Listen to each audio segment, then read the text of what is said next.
तर आज आपण कुरकुरीत कोथिंबीर वडी बघणार आहोत।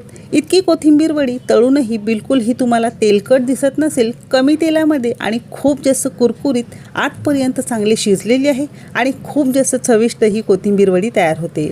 शिवाय असे रोल तुम्ही एकदा जर फ्रीजमध्ये एखाद्या हवाबंद डब्यामध्ये भरून ठेवले, अगदी 5-6 दिवस जेव्हाही तुम्हाला वडी खायची इच्छा होईल, फक्त याचे तुकडे करा, तळा किंवा तुम्ही हे शॅलो फ्राय करून खाऊ शकता।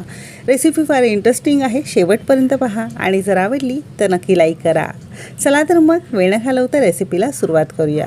कुरकुरीत कोथिंबीर वडी बनवण्यासाठी इथे आपण एक मध्यम आकाराची जुडी स्वच्छ धुवून घेतली आहे, त्याला छान खुडून घेतली आणि बारीक अशी चिरून घेतली। तर इथे एक वाडगं भरून किंवा ही एक वाटी भरून आपण इथे बारीक चिरलेली कोथिंबीर घेतलेली आहे।